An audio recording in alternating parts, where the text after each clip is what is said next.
Some of this fish skin.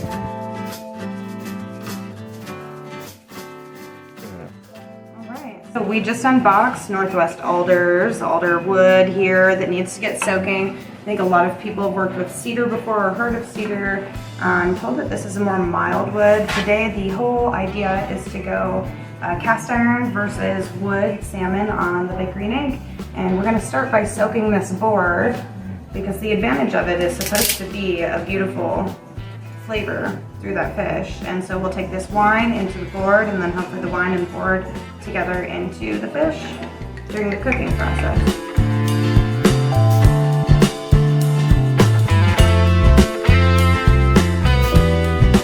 We're going to add a little bit of lemon in there as well. And do just a tiny bit of lemon. Alright, so that is soaking. We'll have to do just a little bit of garlic to smash. And ready. And those are some of the notes that we're going to have in that salmon that we're accommodating with the seasonings we're using. So that is all that we need for that. So we're going to check for pin bones. Back and forth. And so we check for that, and then we check for scales. No scales. Yeah. I'm sure that's all good. Okay. Now we will slice our salmon into even pieces, all 4 of them. Then we will stack them on top of each other and trim the edges just so we get an even cook all the way through on each piece of salmon. Some lemon preserves and raw honey going on top. Then we will go ahead and rub that in. We're using fin and feather and citrus dill for our seasonings. Both of these are available at Specialty Gas House. Don't forget to season the side of your salmon. Also, make sure you save that wine from soaking the plank. We put it in a squirt bottle. Don't throw it away. We're going to use it later. We'll warm up our cast iron on the big green egg and warm up the plank. You always want to warm up the wooden planks when you use them on the big green egg. Check our temperatures here. 140, a little hotter, about 180 on the cast iron. We're ready to go for both of them. We got some more oil in the cast iron, and goes the salmon skin side down. No oil on the wood, we're just going skin side down directly on the alder. Let the temperature rise, and then when it gets to about 375 is where we stopped it at. Take a look here a few minutes later. They're not quite done yet, so we'll shut the lid and let them go a little longer. Now we're using that wine on top and in the cast iron pan to add a little more flavor here.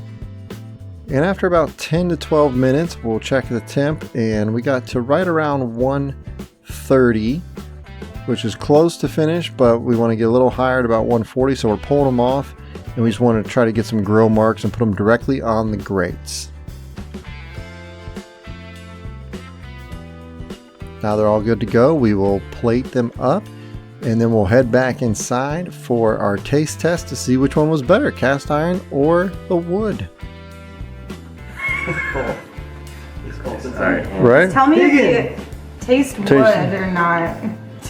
Aaron had a nickel for every time. This is good salmon.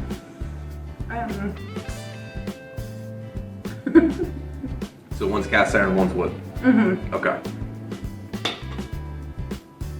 Now what temperature did you cook these to? About 130. Which is Done. medium? It's medium, yeah. Okay. It's Okay, switch. Yeah, good. That one's delicious. I mean, this plate is on Yeah. fire. Whatever. Yeah, see how like all the seasoning kind of dripped down right here? Yeah. Yeah. That was really good. Okay, so I'm gonna be honest. I think that was cooked on that wood. Let me get one more. Do you guys remember which plate belonged to which? It was, that's the wood one? Mm-hmm. Yeah, no, it's actually incredible. It's great. It's really tasty. Yeah, I agree. That's gotta be one. Yeah. I kind of wanted the cast iron to win. I think I said that, right? Like, I thought the cast iron would win, but that wood is nice. No, it all just Yeah. beautiful message. Yeah, and you've tasted a lot of You've had a lot. A lot of wood. I mean, I don't want to brag. I am a connoisseur.